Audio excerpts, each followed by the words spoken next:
Welcome to the deep dive. We're here to cut through the noise and really focus on actionable insights. And today we're doing a deep dive into something I think many of you will find genuinely useful, maybe even transformative. It's a practical plan, apparently proven, for really boosting your English learning. Our mission here is to pull out a clear, effective weekly routine from this guide that, well, it promises comprehensive skill improvement and maybe understand why it's supposed to work so well. Yeah, and what I find really compelling about this approach is the philosophy behind it. It kind of steps back from the idea that you need, loads of expensive apps or that you have to memorize complex grammar rules. Right. Instead, it's really about and naturally balancing those five key skills. Yeah. Reading, writing, listening, speaking, and vocab. It's more organic, like through consistent engagement, not some rigid checklist. That's a really key point because what jumped out at me straight away from the source was how simple the requirements are. You might expect this long list of tech or subscriptions, right? But the guide basically says you need about an hour a day, Monday to Friday. Though they do mention, pretty thoughtfully, I think, that even 30 minutes can work if, time is really tight. That makes it accessible. Totally. And beyond that, just a notebook and a pen. One English book, one English song, one English TV show, and, okay, a stable internet connection. That seems pretty standard these days. Pretty basic kit. Exactly. Now, for those who want to, enhance things a bit, they do suggest optional extras, things like getting an audiobook version of the book you choose. Oh, yeah, that's useful. And maybe getting access to an online speaking tutor. They mention platforms like italki, Preply, or Cambly. Right, for practice. But essentially, that's your whole toolkit. Pretty minimal. So, okay, we've got our minimalist toolkit ready. Let's get into the actual day-by-day plan this guide lays out. It kicks off pretty logically on Monday, sort of setting the rhythm for the week. Indeed. And Monday is, strategically, it's reading day. The main idea isn't just, read. It's about pure consumption of English text without too much pressure. So you start with a chapter from your chosen English book. And one clever tip they offer is if the book feels a bit tough, you can actually alternate. Yeah.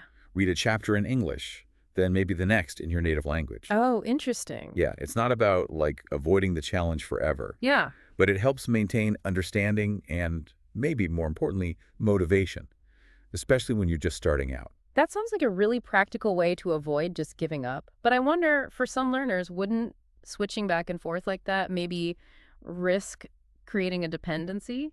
Or, I don't know, maybe confusion? Does the guide talk about that risk? It does, yeah. It acknowledges that possibility. The idea is really to use it as a bridge. Yeah. Scaffolding, especially for beginners. Okay, a temporary support. Exactly. As your comprehension improves, the plan is that the ratio naturally shifts. More English, less native language, until eventually you're reading fully in English. Makes sense. It's a tool not meant to be permanent. And beyond the book, the source suggests reading some English news. Maybe use an app or a website. And also popping over to Simple Wikipedia for an article or two. Simple Wikipedia, right. Good resource. Yeah. And the consistent theme for Monday is also vocabulary work. So actively writing down new words you encounter, maybe short definitions, in your notebook. Building that personal dictionary. Precisely. And if you're feeling, particularly keen, there are bonus tasks, like reading parts of the book aloud, good for speaking practice, or even copying passages to help with writing and spelling.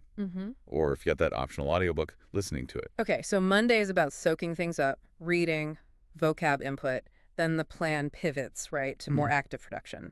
So how does Tuesday, writing day, build on that? Right. Tuesday shifts focus entirely to writing day. This is your chance to, actively produce some English. The tasks are pretty structured. First, write 5 things you did yesterday. Good practice for the past tense. Simple but effective. Yeah. Then, write 5 things you plan to do tomorrow. So you're engaging the future tense there. And what that was quite practical is the suggestion to leave comments on YouTube videos in English. Ah, okay. Real-world interaction, but low stakes. Exactly. Get you using the language out there. You're also encouraged to write about your book. What did you like, dislike? Or just summarize the latest chapters you read, maybe 5 to 10 sentences. The point isn't perfect grammar here. It's about getting thoughts down on paper or screen. That's brilliant for just lowering the pressure. Yeah. But, thinking about YouTube comments, does the guide mention anything about handling, negative feedback or trolls? Especially for beginners who might find that discouraging. It doesn't explicitly get into, troll management strategies, no. But the whole emphasis of the plan is on practice, not achieving perfection right away. The good thing about YouTube comments is they're kind of fleeting, aren't they? You write something, get the practice in, and move on. The goal is engagement with the language. Right, focus on the process. Yeah. And for vocabulary on Tuesday, you're naturally adding words you might have looked up while writing, straight into the notebook. Keeping that log going. Yep. Plus, connecting the skills again, you can read aloud what you've written. Helps with speaking. And even use tools like, say, Google Translate, not for translation, but to hear how your sentences sound. Oh, that's clever, like a pronunciation check. Exactly. It's a good way to sort of self-correct and get a feel for more natural phrasing. Okay, so reading Monday, writing Tuesday, then Wednesday becomes listening day. This feels like the immersion part after the input and output. Absolutely. Wednesday is all about auditory immersion, tuning your ear. The main tasks are watch your chosen TV show in English, listen to your chosen English song a few times. Just listen, or do something with it. Just listen, primarily. And watch a few YouTube videos in English, too. And again, if you have the audiobook, listen to a couple of chapters. The thinking behind it is pretty simple. Just consistent exposure. It trains your ear to the rhythm, the intonation, the speed of native English, which is so crucial for understanding people in real life. It's interesting that Wednesday also has these bonuses activities listed. Are they considered like essential for making progress, or are they genuinely optional if you're short on time? They seem presented more as enhancements, for people with a bit more time, or those who really want to push themselves. Okay. So you can read or write about the show or the song, or, for a real challenge, try to mimic or shadow the actors. Right, shadowing. Can you quickly explain what that involves for listeners who might not know? Sure. Shadowing isn't just repeating lines after you hear them. It's trying to speak almost simultaneously with the audio source. You're aiming to match their intonation, their speed, even the emotion as closely as possible. Wow, that sounds difficult. It is. It's incredibly hard, but also incredibly effective for sounding more natural. It really trains your mouth and your ear to work together, forcing you to copy native patterns. I can see that. And singing along to your song is also highly recommended. Great for pronunciation practice in a fun way. And of course, adding any new words you pick up from listening into your notebook.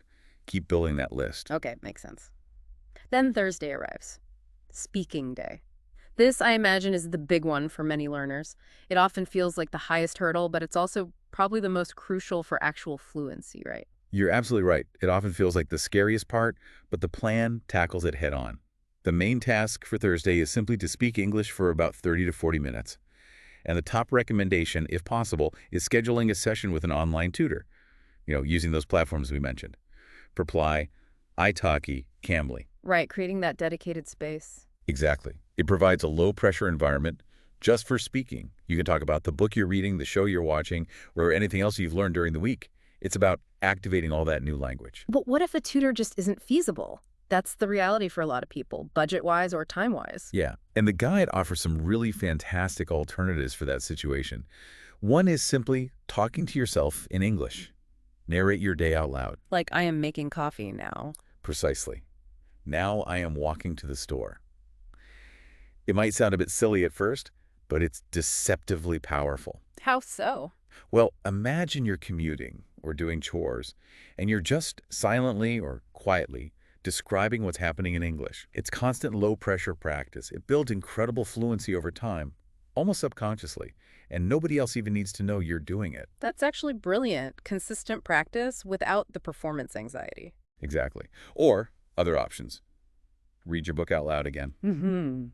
Or shadow your favorite TV characters by repeating their lines right after them, really focusing on mimicking the sounds, actively using your mouth muscles. Getting the physical practice in. Yes. They even suggest singing your song again and using Google Translate's speech function or other tools to practice saying words or phrases and checking the pronunciation. The key insight, really, is that consistent vocalization, even if you don't have a conversation partner, builds up muscle memory for your mouth and tongue. And that's vital for speaking clearly and confidently. Okay, so that covers speaking. And then finally, Friday arrives, and it's vocabulary day. This sounds like it's pulling everything together from the week. It really is. Friday is all about consolidation, making sure what you've encountered actually sticks. So the main task is to review all the new words and phrases you wrote down in your notebook throughout the week. Go back through the list. Yep. Say them aloud. And Crucially, try to use them in sentences. Don't just memorize the word, use it. The guide suggests various ways to memorize flashcards, maybe using an app like Quizlet, or simply writing the words out repeatedly, whatever works for you. Right. Find your method. But the authors really emphasize this day. They say something like, Friday is all about locking in what you've learned, so don't skip it. Okay. Important day then. Yeah, it's where passive recognition hopefully starts turning into active recall and actual usage. So after this pretty intense, focused Monday to Friday routine, what about the weekend? Does the source say keep pushing, or is it time for a break? It's refreshingly flexible, actually.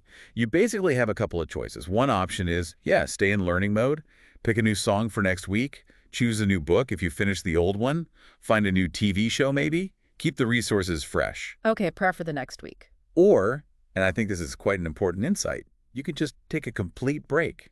Relax. Do nothing language related. Really, a total break is okay. Yeah. The authors make a really good point that sometimes letting your brain rest actually helps consolidate everything you've learned. It helps things sink in. And it means you come back on Monday feeling stronger, more focused, less likely to burn out. It recognizes that learning isn't just about constant input. It's also about integration and, well, rest. That makes a lot of sense. So bringing this all together, what does this deep dive really tell us? It seems like a genuinely powerful, but also very practical plan. The core idea, it seems to me, is that this routine balances all the key skills, reading, writing, listening, speaking, vocab, in a way that's manageable, it's realistic, and it importantly avoids just overwhelming you with, like, forced grammar drills. Right. You still learn grammar, obviously, but it happens more naturally, doesn't it? By using the language, hearing it, speaking it, not by memorizing rules from a textbook. Exactly. It's learned in context. And it's incredibly accessible. I mean, the basic requirements: one book, one show, one song, a notebook, and about an hour a day. That's doable for many people. We connect that to the bigger picture. It really highlights the long-term benefits of just sticking with something like this consistently. This isn't a magic bullet, no quick fix. But the guide strongly suggests that committing to this routine over time will genuinely lead to becoming more fluent, more confident when you speak, and just sounding more natural in English. Yeah. That consistency naturally leads to making fewer grammar mistakes and building a richer, more varied vocabulary. Because you're actually building habits, not just, collecting isolated facts. So it's not about these intense, short bursts of study that people often try. It's more about making English a steady, almost unconscious part of your weekly rhythm. That feels like where real lasting fluency comes from. Okay, so as we wrap up this deep dive, here's something to think about. The source material does hint that you could potentially customize this plan. Tweak it based on your current level: beginner, intermediate, advanced. So the question for you, the listener, is this. Looking at this simple, seemingly proven weekly plan we've just explored, what elements might you adapt first? How could you make it uniquely yours to fit your own learning journey and your own pace?